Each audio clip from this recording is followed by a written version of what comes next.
So good day, everyone. My name is Olivier Nicolay. I'm working for Skeyes for more than 30 years. My background is in ATC. I've been a traffic controller for almost 30 years now. And since 2 years, I'm the senior advisor in operational developments at Skeyes. Inside the operational developments that are of future nature, it's a UTM development, and I'm working in that since 2 years as well. Also, as working group 3 representative and coach and chairman inside the Belgian Civil Drone Council. Today, my presentation will also talk about the future, and this future is made of one big thing for the drones and for the UTM in general. It's U-space, and we're gonna try to have a look, a forward-looking perspective in how Skeyes is envisaging to transform its airspace and reshape the airspace in function of this new space context.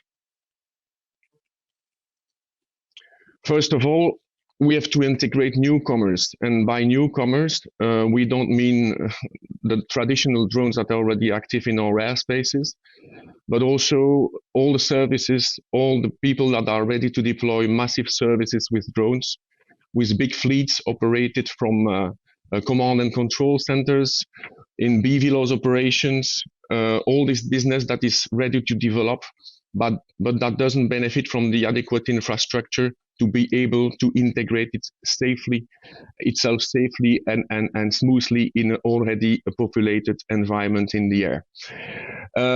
It's therefore that Skeyes is of opinion that there will be an urgent need for further development of the infrastructure of the airspace and the service delivered to unmanned aviation in a very near future. And it is why we intend with this presentation to focus on the future shape of U-space and the context U-space will mean for a navigation service provider like us. More particularly on how we envisage as an air traffic service provider to play a role in this in function of our new obligations.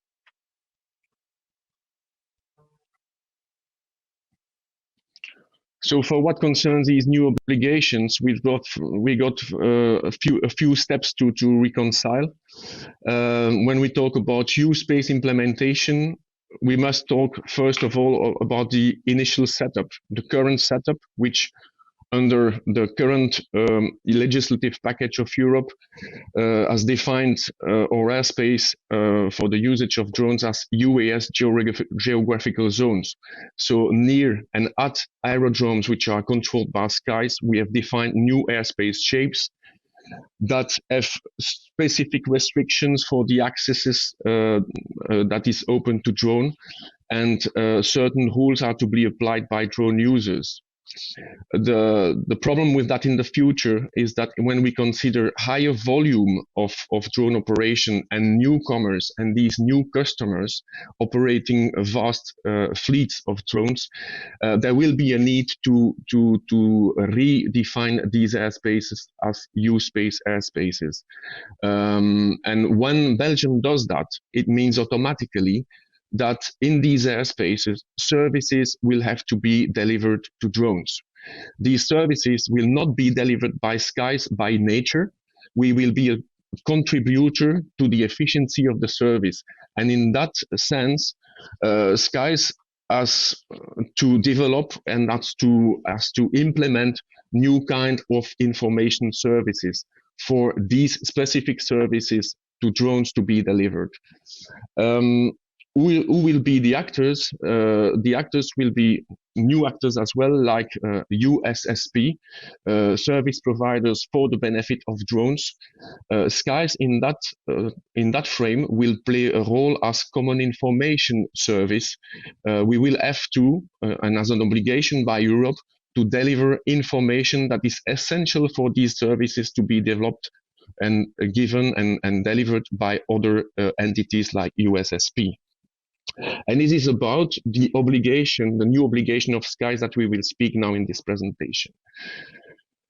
What are the new obligation of Skeyes in this concept? First of all, it is important to mention that whenever Europe envisage U-space at this stage, and from 2023 onward, as the few that can begin in 2023 can begin, U-space regulation mandates still a segregation of activities between manned and unmanned traffic. That means that we have not yet an integration of traffic that tangles automatically to the fact that we have to deliver and then manage airspace to drones to make sure that they do not mix with manned aviation traffic. This is particularly important for us because in the airspace we control and where we ensure safety for the manned aviation, that means that we will have to manage the airspace. We will have to shut it down and open it again to the use of drones. The Article 5 of the U-Space regulation that defines Common Information Service asks us, ANSPs, Skeyes, to deploy dynamic airspace reconfiguration, which is by definition the temporary limitation on the area located in controlled airspace within designated U-Space airspace where UAS operation can take place in order for ATC unit to accommodate short-term changes in manned traffic demand. We will see later on what that means, but that is a new obligation for the NSP to deploy this service. And this service will enable other actors to deliver service to drones. So the first step where we have to implement this dynamic airspace management are the CTRs, the control zone, the zone where Skeyes already delivers traffic to manned aviation to guarantee safe and swift operations. We speak then about areas that are located near to big cities, Brussels, Charleroi, Liège, Antwerp, Ostend, where obviously UTM and UAS operation will develop because we are close to urban environment.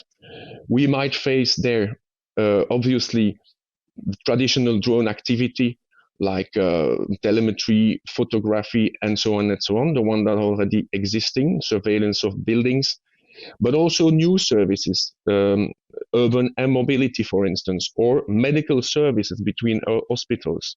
This will be the environment. This is typically already controlled by Skeyes today, where new airspace structure ensuring dynamic segregation between the unmanned and the manned traffic will have to be created. In this, these shapes will have to be dynamically reconfigured.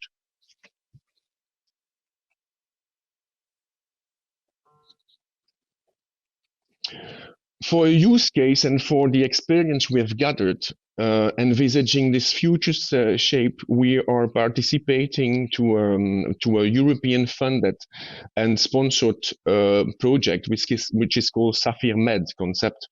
And Sapphire Med addresses particularly medical services ensured by drones between hospitals, but also to support operation by drones in emergency services, like bringing a doctor to an accident spot and with a sense of urgency.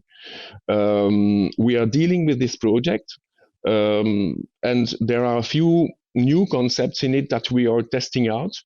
This is the concept that defines a bit the path for us to define our concept of operation with the dynamic airspace reconfiguration. We speak about free routing for drones. We speak about priority drones, about urban air mobility when we put a doctor in a drone.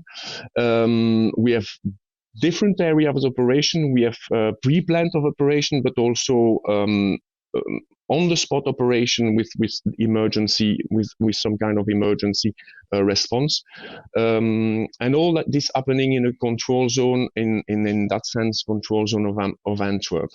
So the point about this Sapphire Med concept is that it gives us a sort of laboratory to test out a few concepts, and certainly the dynamic airspace reconfiguration is one we can already envisage. So what this is all about, here we've got a test case of Brussels control zone. So in Brussels Airport, we have 3 runways. which is the shape you have in front of your eyes now.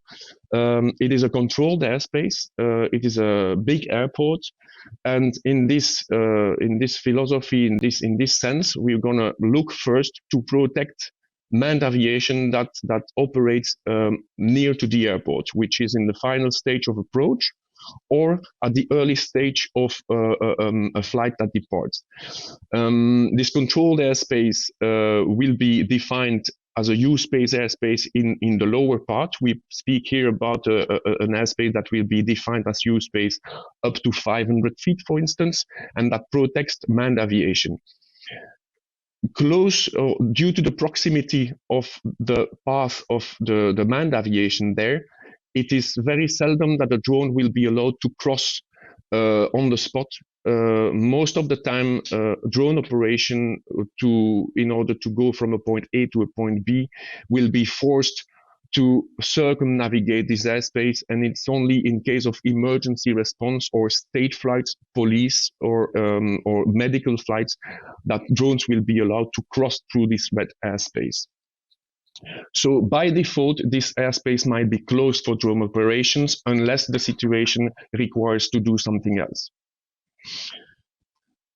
Next to that, there is the other portion of the CTR, let's say 500 feet or below, which is low and much far away from the runways, which will then be an airspace which has the opposite status, that it is always accessible to drones, like we have in our UAS geozone today with the very low level airspace, VLL2.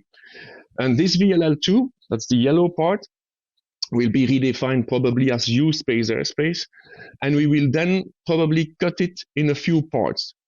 There will be a north, a northwestern, an eastern part, a southern part. This is what we envisage to do. And this shape will be by default accessible to drone and only shut down in case we have manned aviation conflicting in the same level band. We speak here about typically low-level helicopters, emergency helicopters. In that case, we would have less than 10 minutes to react and to shut down the airspace and the access to drones to make sure this is handled safely and there is no conflict and there is segregation between the manned aviation and the unmanned. Just to note, this dynamicity in airspace management is something new to us. Until now, the maximum we did go to the dynamicity of an airspace management, typically between military and civil, was -3 hours. So operation -3 hours, we are declaring the new status of the airspace.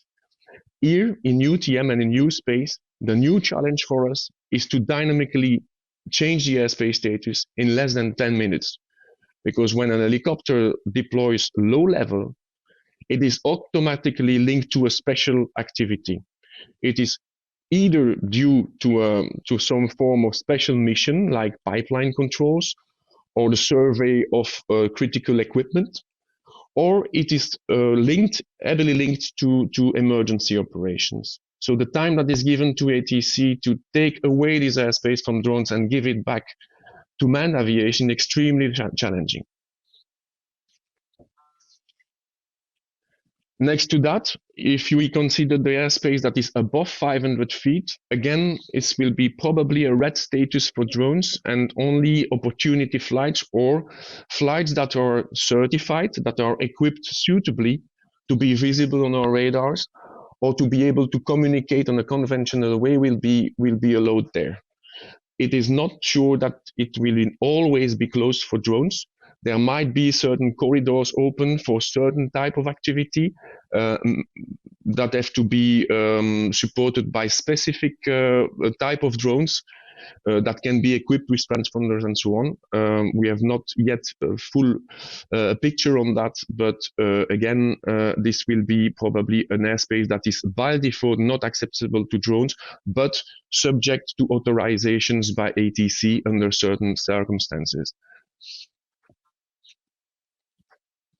Next to that, there is another part of the airport which is mostly the runway perimeter. Here you have the 3 runways in Brussels. In the Brussels case, it's 3 runways that have to be protected again from a security point of view, not only from an aviation safety point of view.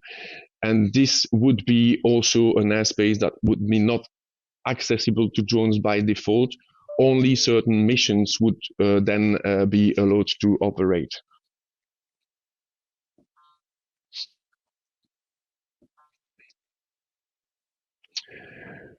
Well, now a specific animation about how would that be applied when we have a use case. For instance, an helicopter is requesting to join Brussels airfield. You see in the middle of the shape there are the 3 runways. We have got in the north 25 right in black, in the south 25 left, and in the middle the runways there are 1. It's a 3-runway system. Let's say that this helicopter requests joining clearance to the field and requests a specific route to fly to the airfield. What we're gonna do is that we're gonna shut down the airspace where the helicopter would be flying, and we would have to do that 10 minutes with 10 minutes pre-notification, and the airspace is rearranged to permit that passage, and afterwards it will be open again to drones. For the management of the airspace, we are the airspace management, so Skeyes manages the airspace, gives away the information to the outside world, and after, it's the USSP business to translate its message in an operational instruction to the drone, or to tell him, caution, there is traffic, go on the ground, or avoid the airspace with a geo-awareness feature. This is how we envisage the thing to be organized.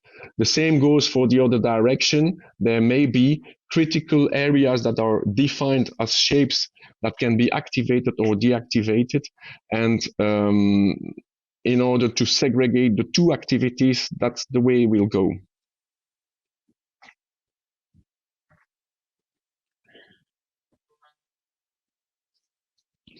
Now, what we have been testing in Sapphire Med concept is also the ability or the possibility to activate and deactivate corridors. Here, in this use case, the ATC unit would have to manage an emergency via a reconfiguration of the airspace. What we envisage to do, and what we're going to test in the Sapphire Med concept, is to implement a corridor where ATC then knows perfectly then at a certain stage where this corridor would be between a point A and a point B, and then the manned traffic has to be reorganized around that corridor because it's an emergency. And we face then new services handled by drones in an emergency response as a service to the population and to a certain stage. This activity has a higher priority than a manned aircraft operating in the same area. And this is a new concept too, that we are trying to test case in the Sapphire Med. Is there a possibility at one stage to inverse the priority, which is obviously always that manned aviation has priority on drones, except if drones are carrying out operations, being firefighting here in this example, or carrying a blood sample to an accident spot, or even a doctor to save lives, and then ATC has to inverse the priority and reorganize its traffic around that situation. This is something we're going to try out in Sapphire Med with a specific scenario, which something that will be organized. The ultimate goal, of course, is to readdress that in a live environment in an unplanned way, of course, because emergencies are not planned. And so this is the real challenge for ATC, to support all type of services and all type of drone activities we might have in the future in our airspace. What we are expecting more and more is that state services and emergency services will be maybe the first comers in this area of activity with drones. being police, being hospitals, being firefighting. And so these will be probably the ones we have to accommodate with these kinds of priorities, because by nature, state services and state flights have some form of priority vis-a-vis any other operation. So that was it. That was how we envisage our contribution to use space. Again, this concerns the new obligation for Skeyes to reorganize the way we manage airspace and how we make airspace available to drones in the future. We already do that today in the current setup of the UAS geographical zone, but it's much less dynamic than what we have shown now.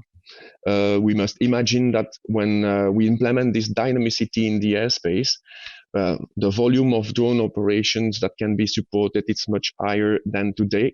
And most of all, it will be also something that makes BVLOS flights possible with fleet management and service deployment. So that's the new era for us. That's the new given for ATC. And by doing that, we are probably on our way to more integration. And we hope that these kind of initiatives and the way that we can be in certain ways successful with these concepts can help the sector lifting off and can help the sector to develop new services. So thank you for your attention and see you next time.